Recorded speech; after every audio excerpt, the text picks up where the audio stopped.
Olá pessoal, tudo bem? Paz. Bom, nesse momento nós vamos dar início aí à nossa aula das duas epístolas de Pedro, né? A primeira epístola e a segunda, tá? São duas cartas que Pedro envia que tem lá as suas distinções, né? A primeira tem um propósito, a segunda tem um outro propósito. Então nós vamos procurar focar, tá ok?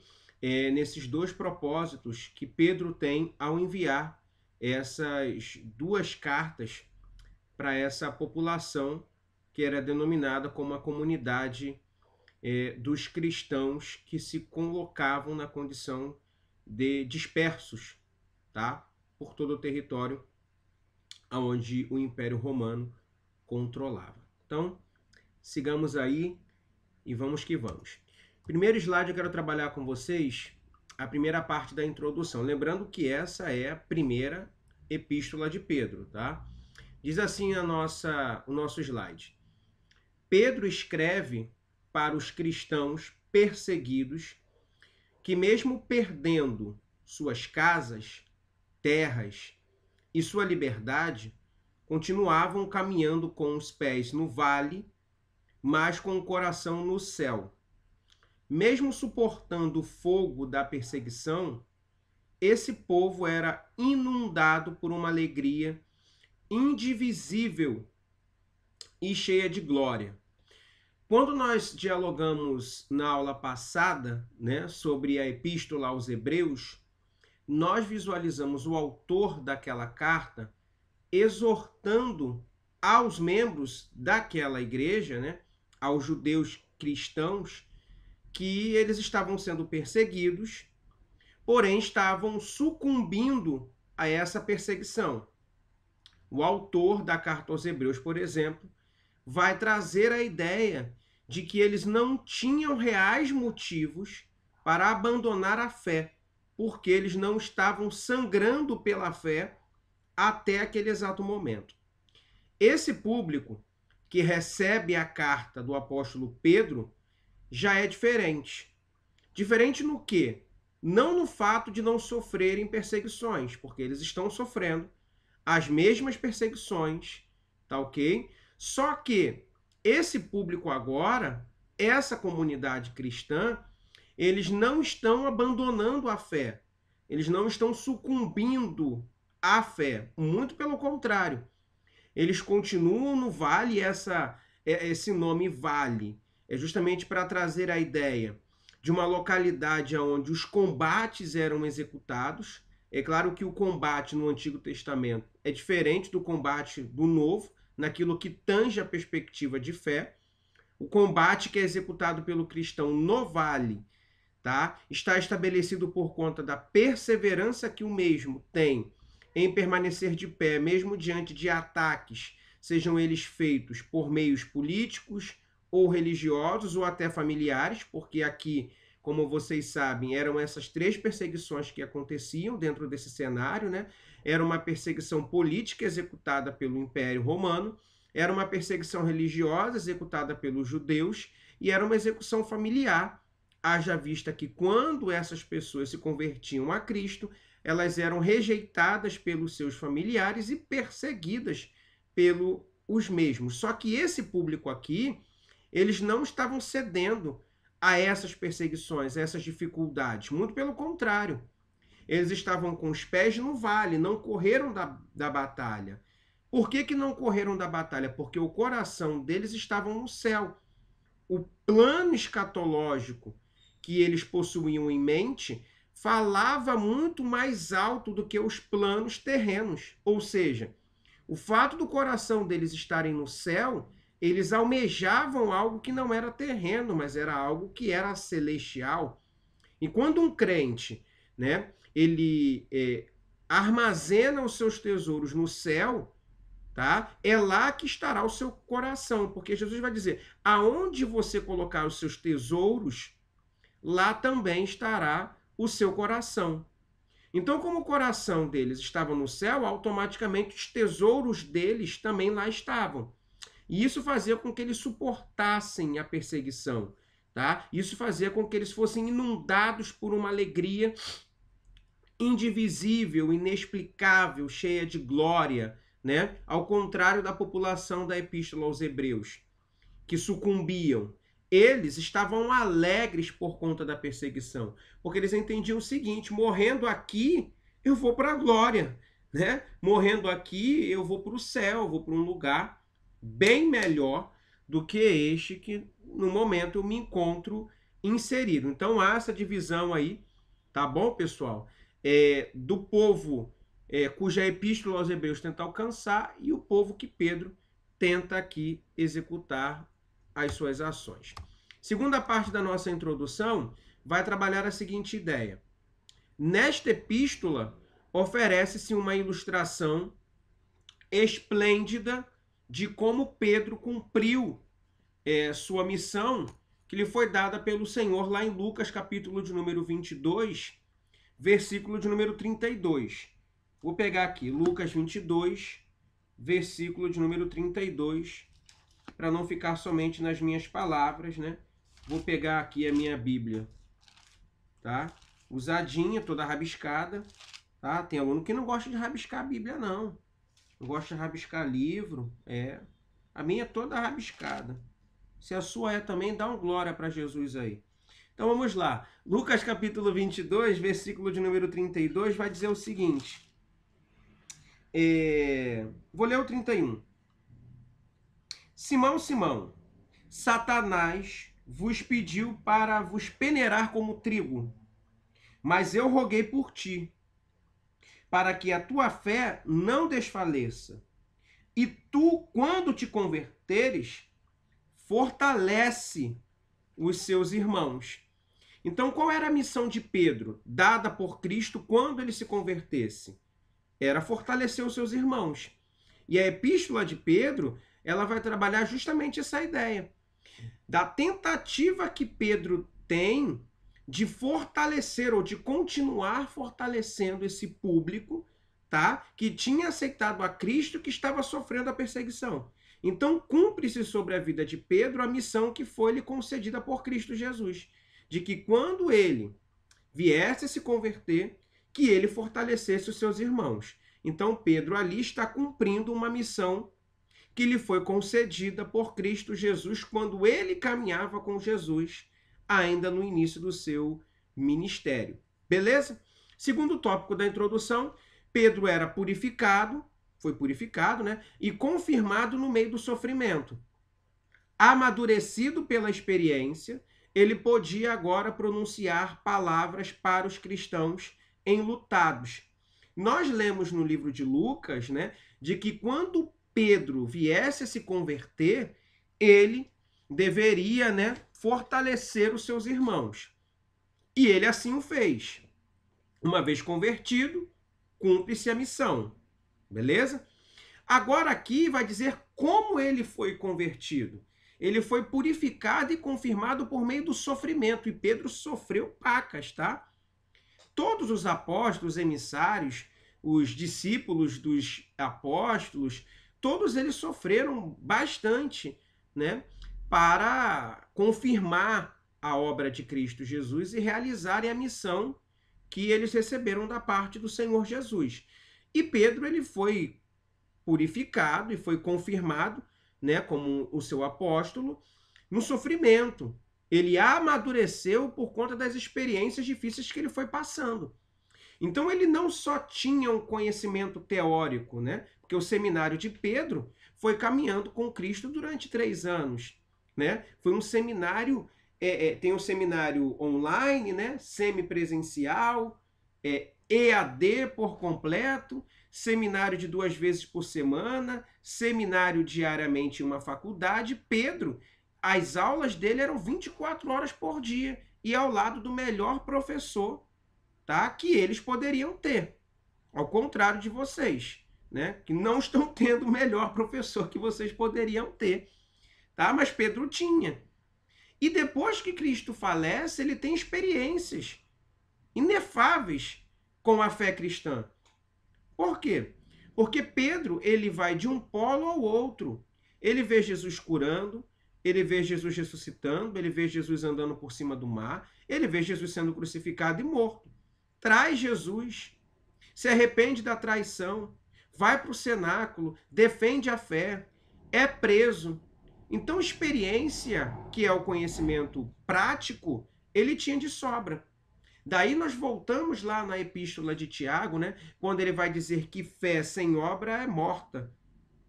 Pedro, ele tinha fé e ele tinha obra, ou seja, ele tinha experiência suficiente para poder falar de Jesus Cristo com autoridade, com intrepidez, com confiança, tá? Conhecendo exatamente aquilo que ele estava falando. Não estava falando da boca para fora, né? Ele não estava expressando conhecimento teórico. Se tinha alguém que tinha autoridade para falar o que Pedro falou, era ele, ponto. E está acabado.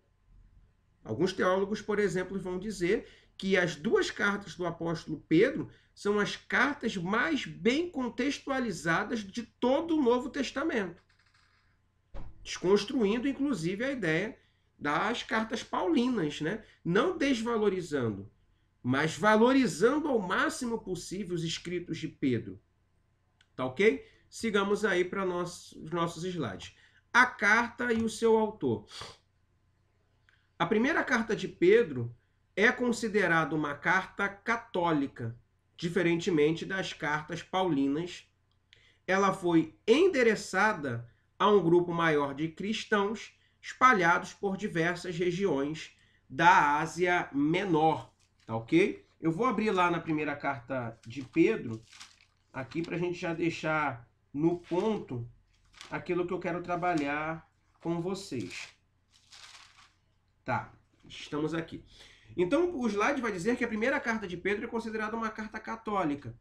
E dizer que algo é católico é porque ela é universal, né? Ela foi escrita para um grupo, né? Totalitário de pessoas, não para um grupo seleto, como eram as cartas paulinas, né? As cartas paulinas, por mais que elas viessem a ser abertas, circulares, né? Como nós já dialogamos na introdução da nossa matéria, ela era endereçada para uma igreja, para um grupo específico. A de Pedro, não, ela era universal. Universal por quê?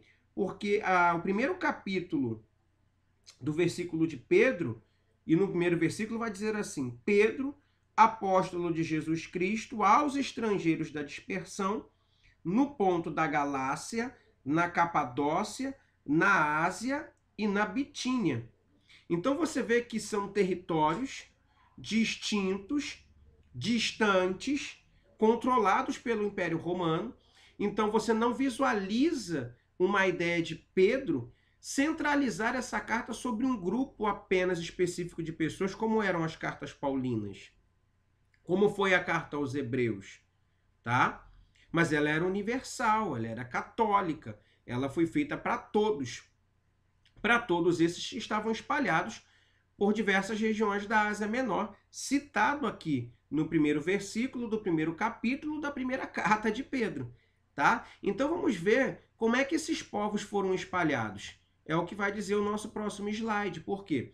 Esta carta, ela é endereçada aos estrangeiros dispersos que, por causa da perseguição, haviam se espalhado pelo mundo romano.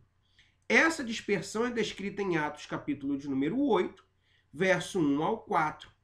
Tal perseguição não impediu o crescimento, pelo contrário, fez com que ele multiplicasse pelo império, né? Ele é o evangelho. Então vamos lá no livro de Atos dos Apóstolos, capítulo de número 8, tá ok?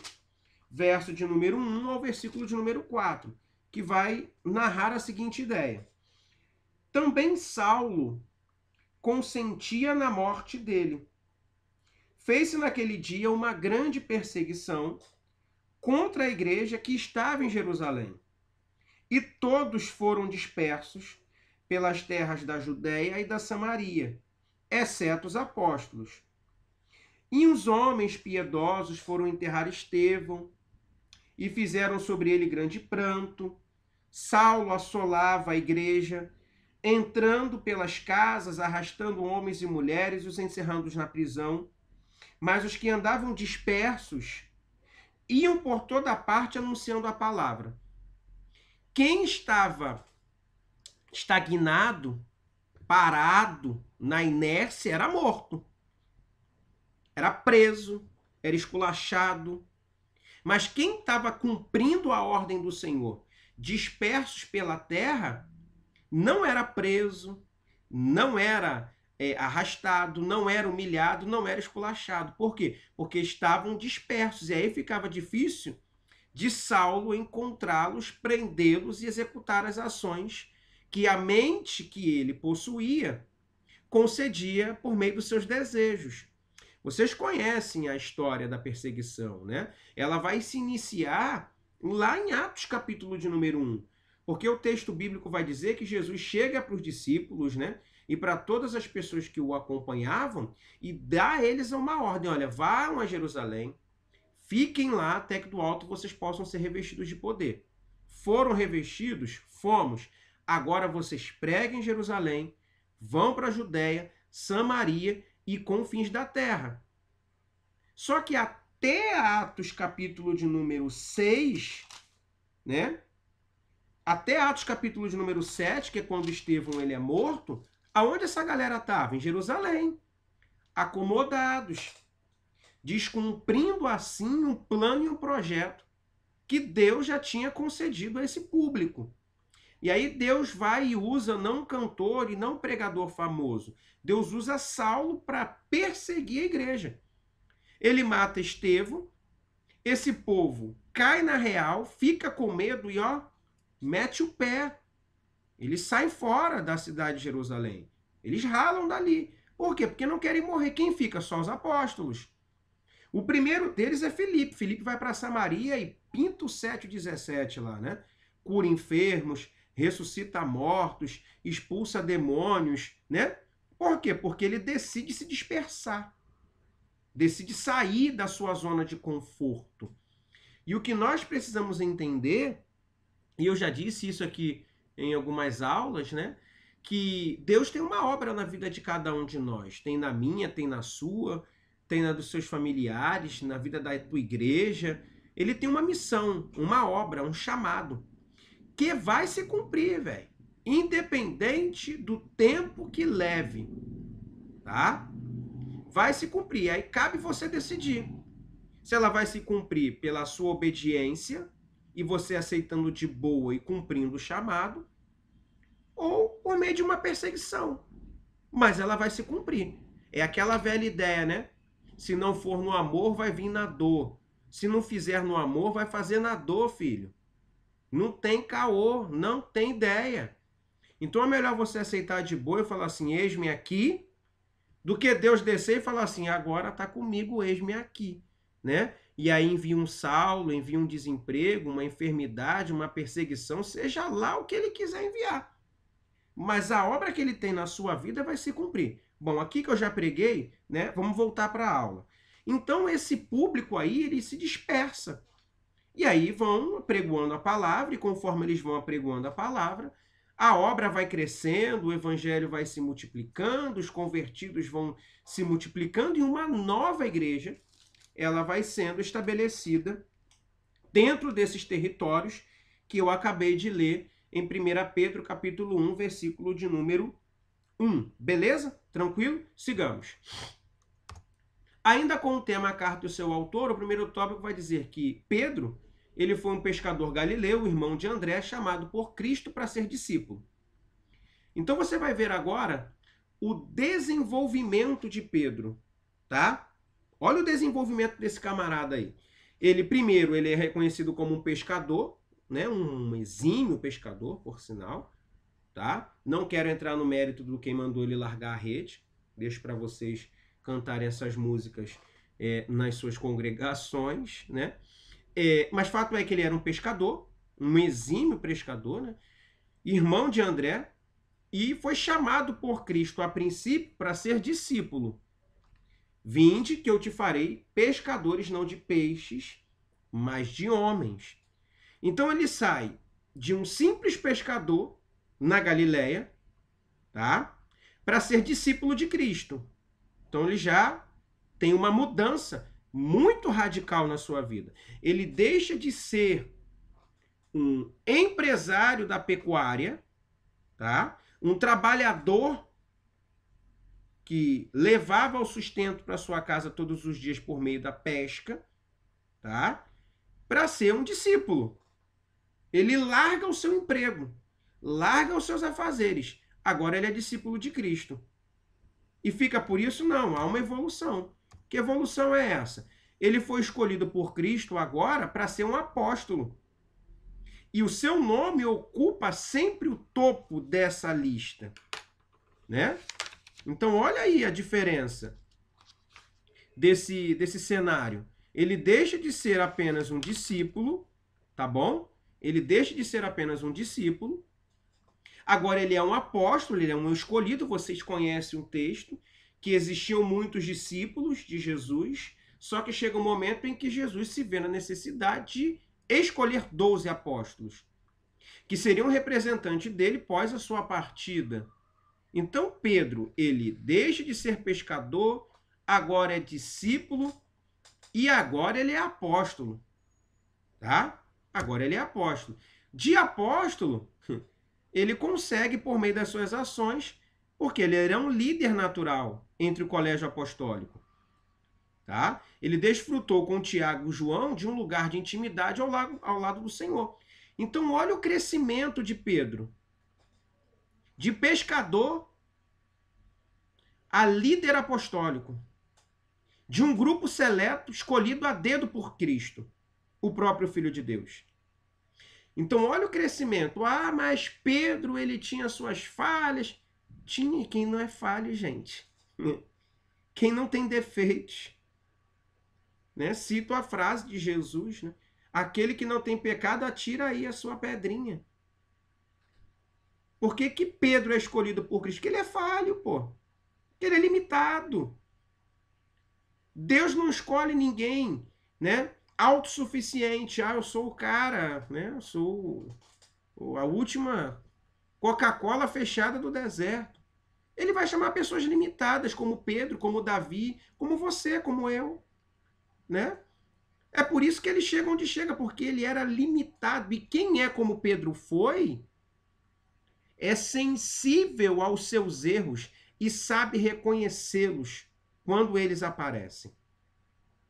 Eu quero utilizar aqui algumas frases desse comentário do Hernán Dias Lopes, tá?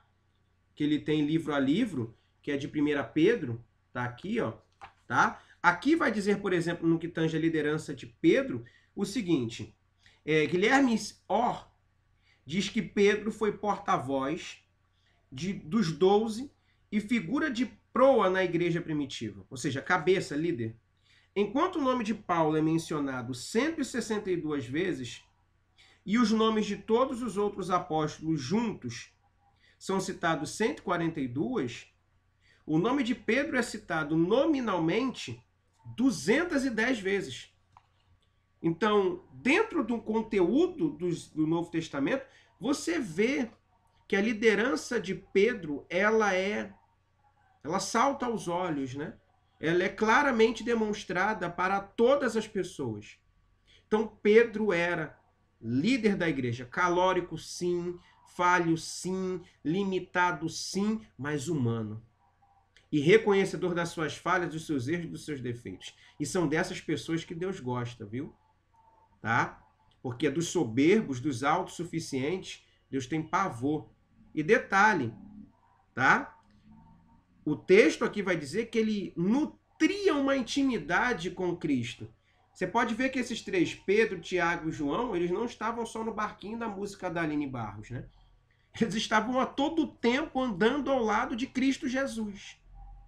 Eles eram íntimos do Mestre. Tá? É uma frase, né, que uma pastora amiga minha gosta sempre de dizer, né? Pastora Elizabeth. Ela vai dizer o seguinte, que Deus não tem preferidos, né? Mas Deus tem seus escolhidos, aqueles que são mais sensíveis à voz do Senhor. E é verdade. Escolhidos, todos eram 12. Mas sensíveis à voz de Deus, intimidade, esses três eles eram surreais. Sigamos aí. Características especiais da carta.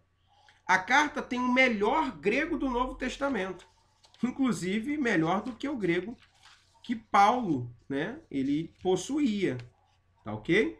E o que isso quer dizer? Vamos lá, a primeira carta foi escrita num grego bastante culto, provocando assim muitas divisões acerca da autoria da carta, do autor da carta, perdão, ser mesmo Pedro. Porque as pessoas têm uma ideia de que Pedro, pelo fato de ser pescador, era analfabeto, tá?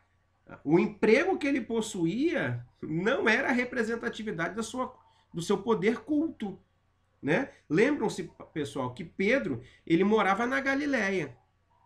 A Galileia era uma região muito influenciada pelo helenismo, ou seja, pela cultura e pela língua grega.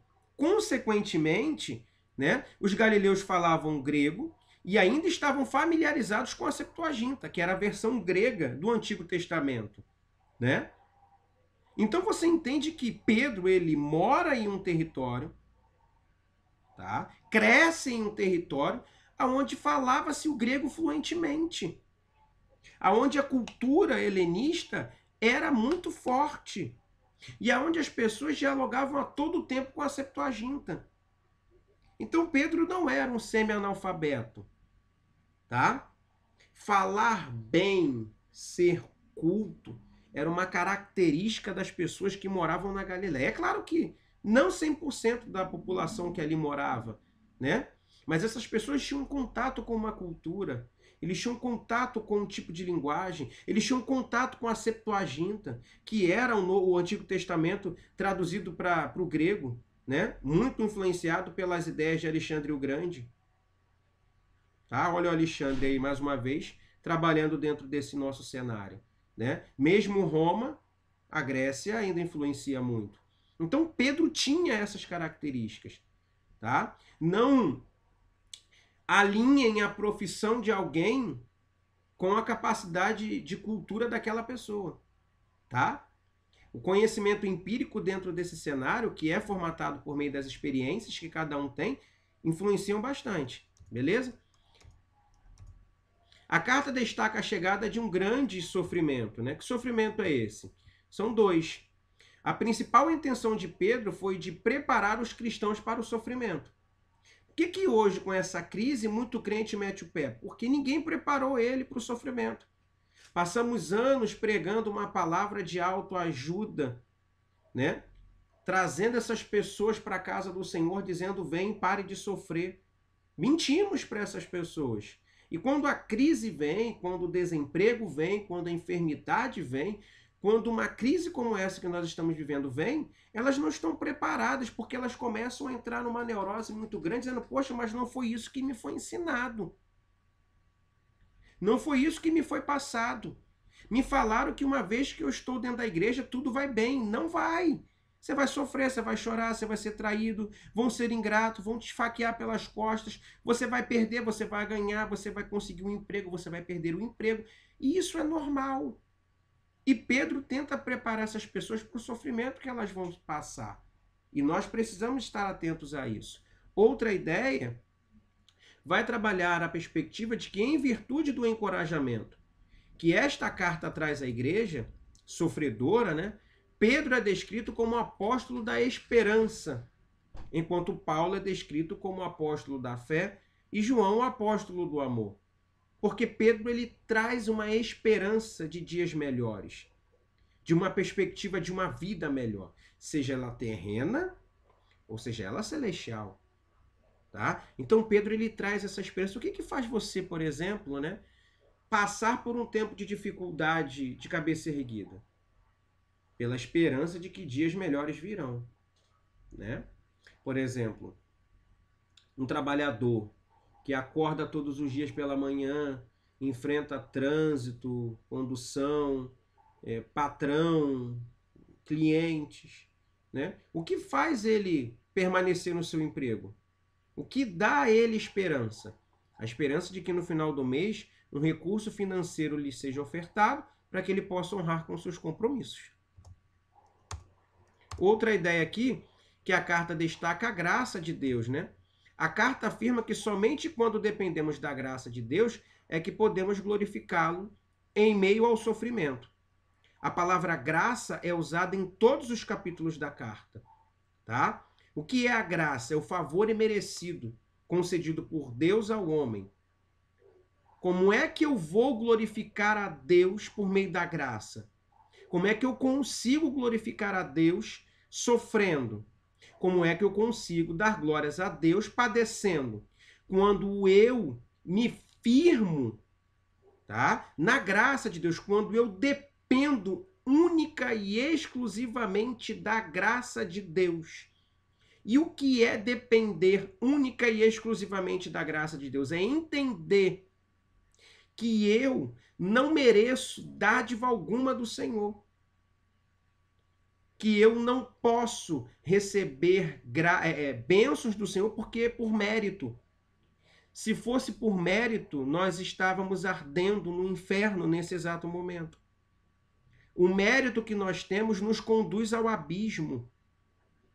Então, quando eu estou em um momento de sofrimento, né, e acho que mereço coisa melhor, quando eu estou padecendo e começo a compreender que eu não mereço passar por aquilo, eu não vivo pela graça, automaticamente não glorifico a Deus quando a crise vem. Mas quando a crise vem, eu entendo o seguinte: olha, Senhor, tá de boa, porque se eu analisar quem de fato eu sou, eu merecia coisa pior.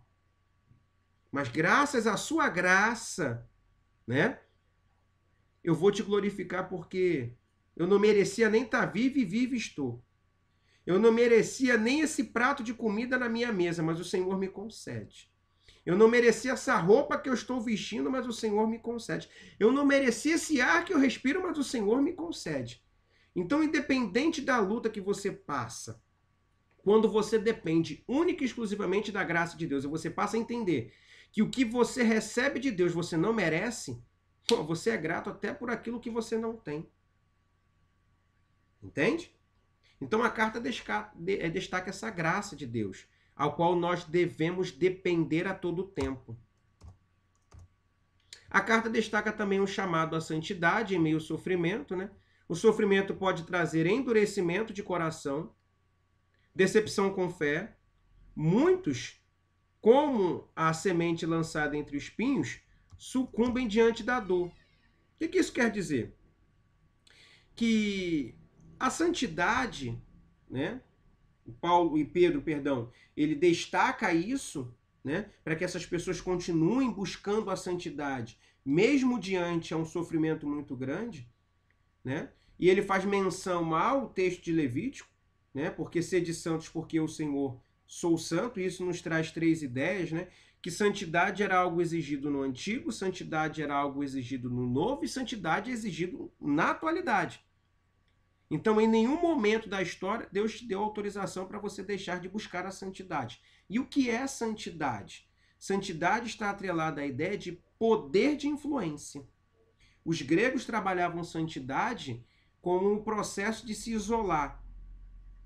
O hebreu trabalhava a santidade como poder de influência, ser sal, ser luz, entendeu?